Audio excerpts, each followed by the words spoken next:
Assalamualaikum warahmatullahi wabarakatuh. Halo guys, kembali lagi bersama saya Bobby Heriet. Kali ini kita akan kembali komentari video dari tanpa lagi yang berjudul Ricuh Pengajian Ustadz Riza Syafiq Basalamah dibubarkan GP Ansor Banser. Ini bagian ketiga video guys ya. Kita akan langsung aja tonton videonya, besok akan kita komentari guys. Sebaliknya, yang melakukan penyerangan juga bisa menarik simpati orang jika alasannya tepat. Kita bisa melihat prosesnya seperti Yang namanya penyerangan itu tidak diajarkan dalam Islam ya, kecuali kalau betul-betul sesat kayak si A misalnya. Ya pun seperti apa dulu, atau misalnya kayak apa namanya, apa tuh namanya guys, aduh saya lupa. Intinya adalah ya memang penyimpangan dari Islam gitu. Tapi kalau sesuatu masih bisa diperdebatkan itu ya harusnya dengan cara silaturahim dan dengan diskusi. Ingat ya, ada yang memang kita yakini bersama itu penyimpangan Islam seperti kayak apa namanya, ya kayak Syiah yang satu itu ya, bapak nggak semua Syiah itu sesat. Ada Syiah yang diakui bersama oleh Ahlussunnah wal Jamaah itu sesat. Jadi bukan semua Syiah ya, itu baru boleh pembubaran gitu kan. Atau misalnya kayak apa sih lupa guys ya, satu lagi ya. Nah, itu boleh juga itu. Tapi kalau kayak Ustadz Kalibas Lama atau Ustadz yang dinilai dia barian salaf itu nggak boleh pembubaran, itu harus diskusi gitu. Karena mereka itu adalah berusaha kembali ke akar Islam. Ingat, Islam ini ya dengan berkembang zaman Islam itu berusaha tarik ke tengah-tengah, bahkan ke kiri gitu guys ya, lebih cenderung ke kiri. Karena Islam itu adalah tengah-tengah gitu, tengah-tengah kanan gitu. Islam itu ya, model kanan Islam itu. Berusaha tarik ke tengah-tengah kiri gitu. Intinya adalah Islam itu adalah punya akar dan akar itu coba dicabut dan apa dicampur dengan liberalisme, sekularisme gitu. Itu masalah di situ guys. Islam itu sudah bercampur, berusaha dicampurkan dengan sekularisme, liberalisme karena hawa nafsu manusia. Mereka ingin Islam ini bisa bisa meloloskan hawa nafsu mereka yang berpaham sekuler dan liberal. Itu banyak om Islam tuh yang apa namanya yang berpaham seperti itu gitu. Mereka demi agar bisa berpaham sekuler liberal sekalian, makanya mereka tuh menarik Islam ke situ sehingga mereka bisa menjalankan paham sekuler liberal tanpa masalah. Padahal itu jelas adalah ajaran yang bertentangan dengan Islam. Yang Islam itu bukan sekuler dan bukan liberal gitu kan. Tapi mereka berusaha tarik situ karena mereka memang ingin tetap beragama Islam, tapi mereka tuh tetap ingin berpaham sekuler dan liberal guys. Itu yang berbahaya. Islam tuh punya akar. Mereka tuh nggak bukanlah liberal sekulerisme, itu dipahami ya. di dalam kasus pembubaran Riza Basalamah ini. Tuduhan dari GP Ansor sebenarnya cukup jelas. Riza Basalamah adalah aliran Wahabi Salafi yang bisa mengancam keutuhan bangsa.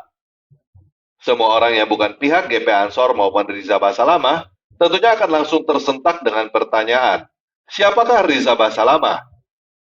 Jika saya adalah pendukung GP Ansor, saya akan langsung percaya bahwa Riza Basalamah adalah pengusung khilafah. Tetapi jika saya adalah orang net, Begini ya, kita harus ngerti bahwa khilafah itu adalah ajaran Islam yang mana itu sudah ada hadisnya ya. Tinggal kita mau terapkan atau tidak, itu masalahnya.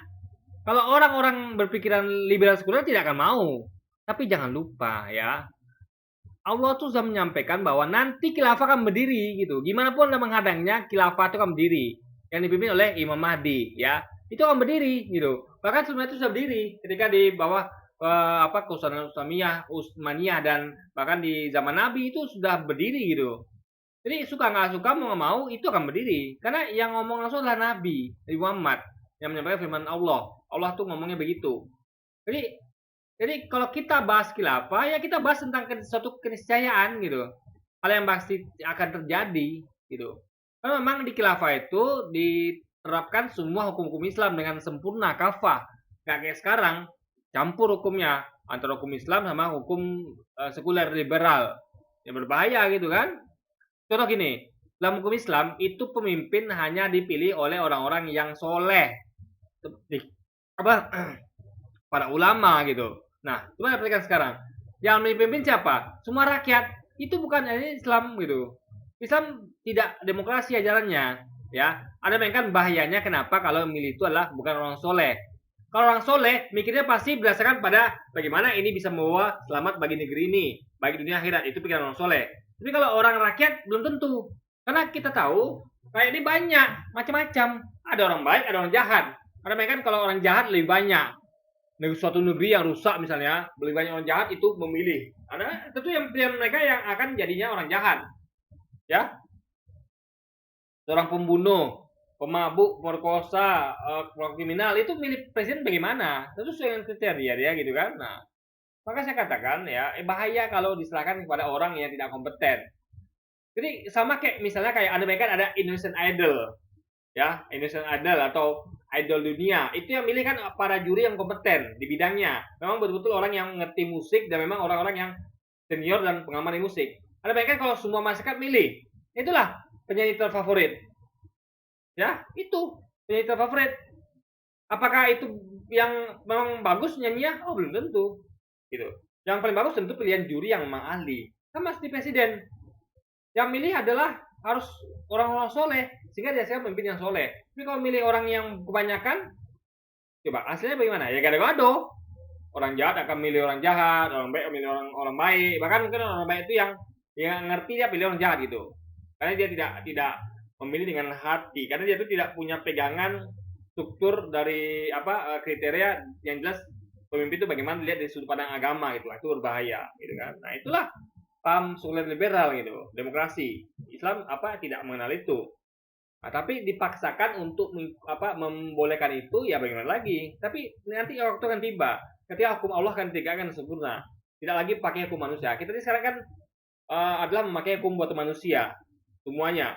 Memang ada manusia yang berusaha membuat hukum berdasarkan hukum Allah. Tapi kebanyakan itu mereka membuat hukum berdasarkan hawa nafsu sendiri. Itu bahayanya.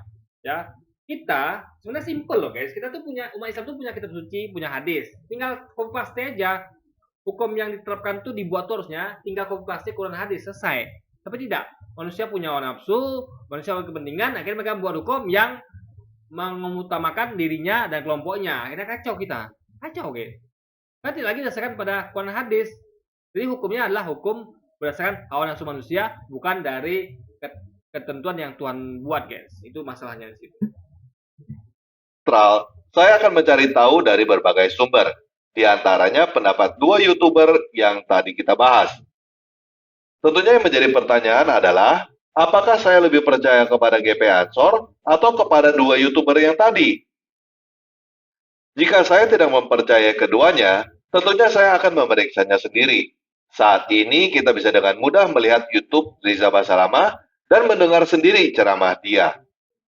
Nah, ini ya channel YouTube Syafiq Riza Basalamah Official. Di sini kita lihat banyak videonya ya.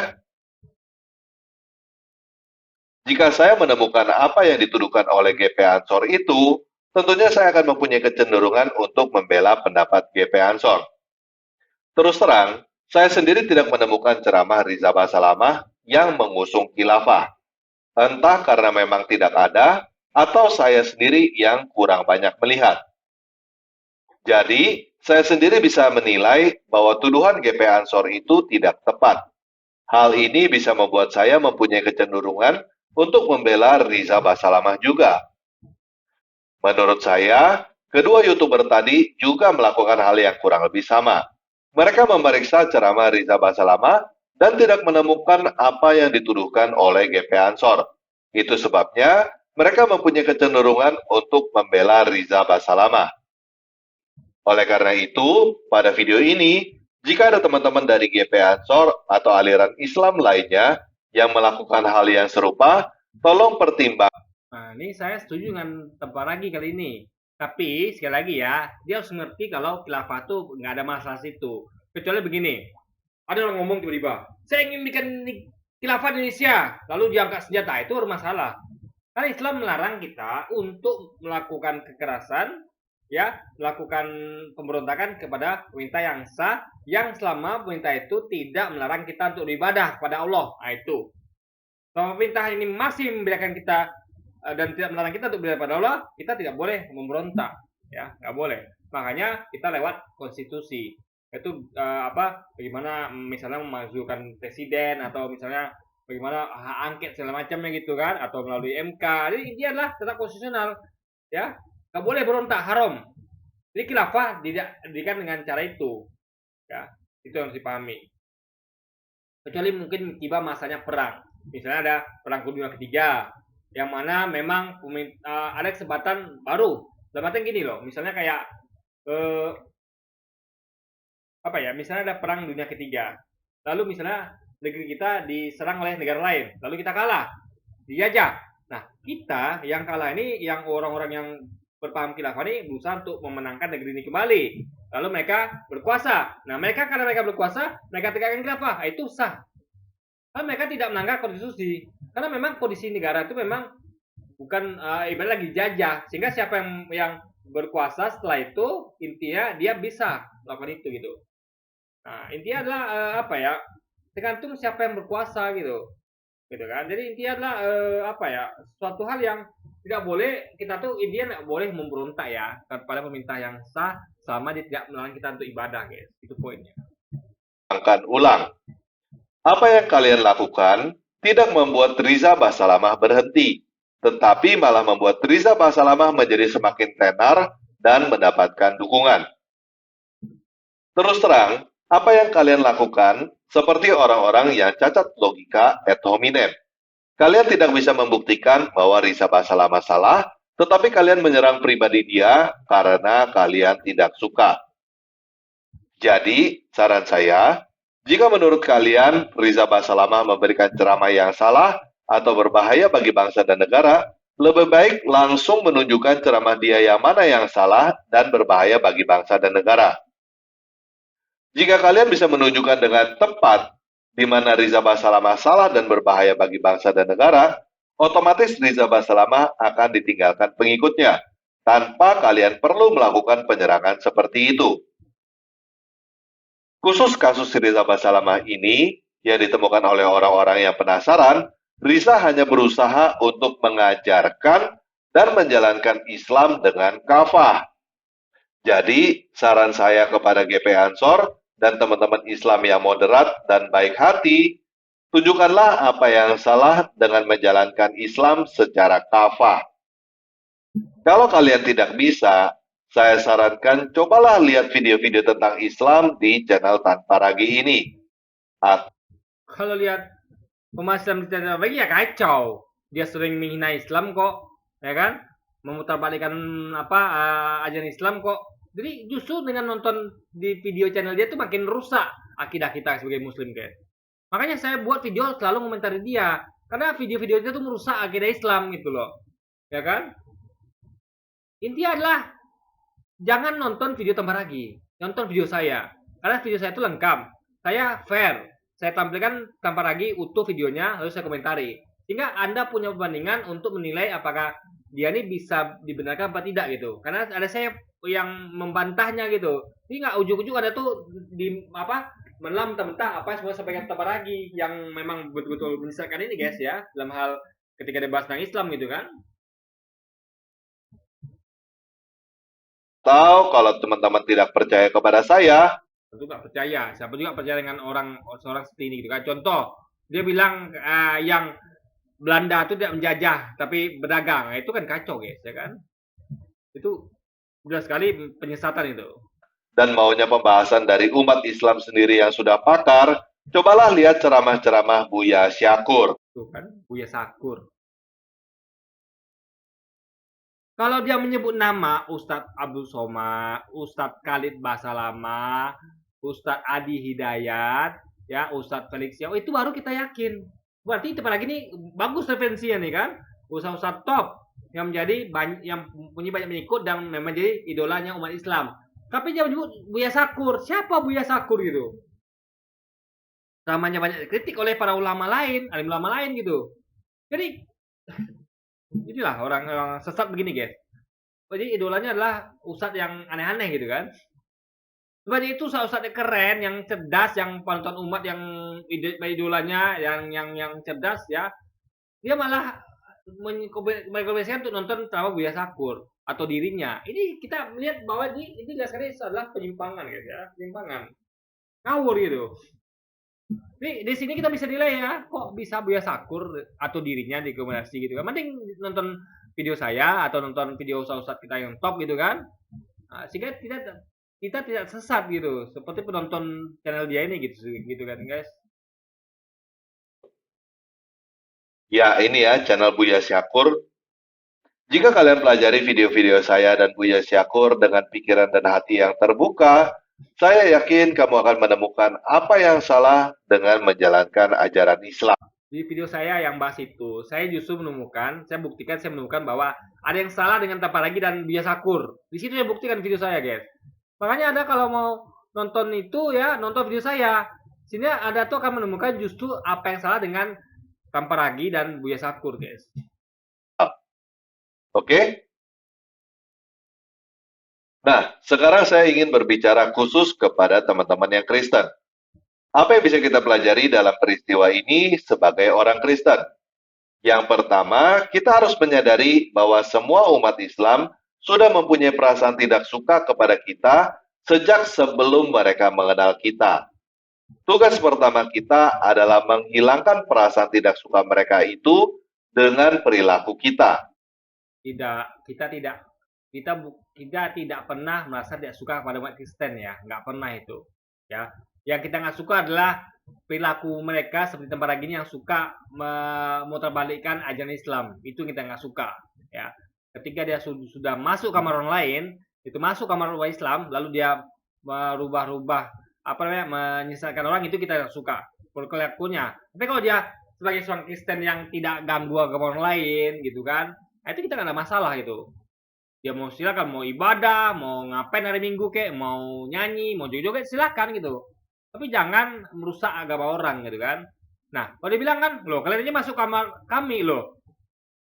Islam itu juga bahas tentang Yesus, tentang Musa, Ibrahim, Daud, Taurat, Zabur, Injil. Makanya, mau kami akan bahas kalian juga gitu. Karena kami meyakini bahwa kitab-kitab itu yang telah diturunkan dalam Quran seperti Taurat, Zabur, Injil, juga ajaran nabi-nabi yang diutus sebelum Nabi Muhammad, yaitu misalnya Yesus, Ibrahim, Daud, dan sebagainya, itu sudah diubah oleh manusia. Makanya mau nggak mau suka-suka kita akan bahas kalian juga gitu. Nah, itulah bagian dari imannya kaum muslimin, bagian kamar kami. Tapi kalian bahas tentang Nabi Muhammad atau Quran hadis itu tidak ada di kitab kalian kan, tidak ada di iman kalian kan, kalian nggak percaya kan? Kalian percaya pada Yesus, kalian percaya pada Taurat, Zabur, Injil dan penyimpangannya, kalian tidak percaya itu. Kalian tidak percaya Quran dan hadis. Nabi Muhammad yang ngapain kalian bahas itu? Artinya kalau kami bahas itu kami tidak masuk kamar orang, tapi kalau kalian bahas tentang itu kalian justru masuk kamar orang guys. Itu logika berpikirnya. Yang kedua, ingat selalu bahwa manusia mengambil keputusan berdasarkan perasaan suka atau tidak suka. Saya tidak tahu bagaimana orang di luar Indonesia, tetapi orang Indonesia cenderung suka kepada orang-orang yang teraniaya dan tidak suka kepada orang-orang yang menganiaya. Gini ya, kita jangan samakan semua manusia itu menjadi manusia yang seperti itu. Manusia cerdas ya, ini kita ajarin ya, adalah manusia yang bisa berperilaku objektif. Ya, kita nggak suka sama orang yang teraniaya, tapi lihat dulu, ngapain dia? Kalau ada orang teraniaya misalnya dihukum penjara, 15 tahun karena membunuh, artinya dia memang salah dan wajib mendapatkan ganjaran hukumannya. Tapi kalau ada orang-orang yang memang nggak salah, lalu teraniaya, itu baru kita masalahkan gitu. Jadi harus objektif. Bukan mentang-mentang, oh teraniaya lalu kita bela, enggak, lihat dulu kenapa dia begitu. Ya, kita hentikan, oke, stop aniaya, lakukan proses hukum atau yang lebih manusiawi itu. Intinya adalah adil ya.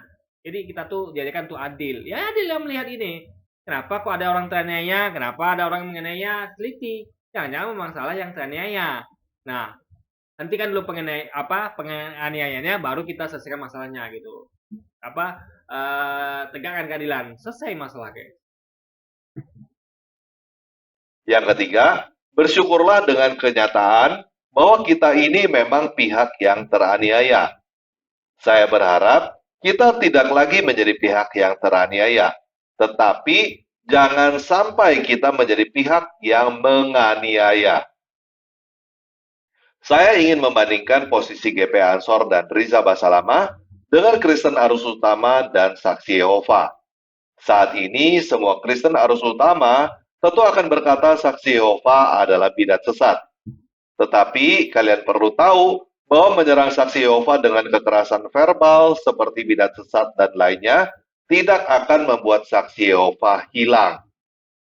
Kalian juga perlu tahu bahwa menyerang saksi Yehova dengan alasan yang keliru juga tidak akan membuat saksi Yehova hilang. Itu hanya akan membuat saksi Yehova semakin tenar dan akan membuat semakin banyak orang yang menaruh simpati kepada saksi Yehova.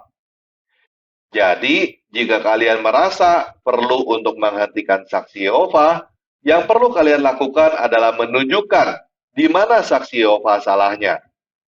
Kalau memang argumentasi kamu itu tepat, saksi Yehova otomatis akan ditinggalkan tanpa kamu perlu menyerang dengan kekerasan verbal. Faktanya, tanpa lagi nggak bisa memberikan alasan itu dengan tepat.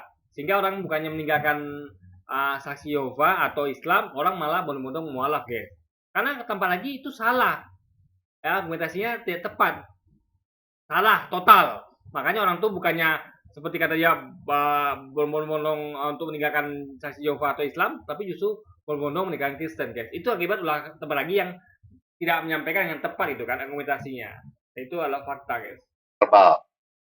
Kalau kamu merasa kamu sudah bilangin tapi tetap masih begitu, mungkin itu karena argumentasi kamu yang tidak tepat atau cara kamu yang salah. Yang keempat, apa yang kamu anggap sebagai kebenaran belum tentu adalah kebenaran bagi orang lain. Orang-orang cenderung bukan melihat argumentasi kamu, tetapi melihat perilaku kamu dulu. Tidak ada gunanya argumentasi kamu benar, tetapi perilaku kamu salah. Jika perilaku kamu salah, orang-orang cenderung menilai apapun yang kamu katakan itu salah. Nah, ini ya, makanya jadi orang cerdas. Kita harus melihat ucapan, jangan perbuatan. Harus kita pisahkan. Ya, perbuatan salah. Tapi jangan karena perbuatan salah, kata-katanya pun dinilai salah. Nggak begitu cara logikanya, guys ya. Karena gini, saya kasih tahu, misalnya ada seorang perampok mengatakan jangan merampok. Entah ada orang yang bukan perampok mengatakan bahwa nggak apa-apa saya merampok. Kira-kira kata mana benar? Yang benar adalah kata-kata orang yang perampok itu, tapi dia salah dalam kelakuannya sebagai perampok. Ini dia nih adalah positif negatif punya. Dia salah dalam hal dia sebagai perampok, tapi dia benar ketika mengatakan jangan merampok. Tapi orang yang sebaliknya, yang dia bukan seorang perampok, dia benar ketika tidak menjadi perampok, tapi kata-kata salah, mengatakan bahwa nggak apa-apa sih perampok gitu kan. Jadi harus bisa bedakan antara perbuatan dan ucapan gitu guys. Oke, ini kayaknya apa lagi musik nih ya. Nah, musik guys. Oke, jadi mungkin sekian dulu aja video kita kali ini dan sampai jumpa lagi di video-video selanjutnya. Dan wassalamualaikum warahmatullahi wabarakatuh guys.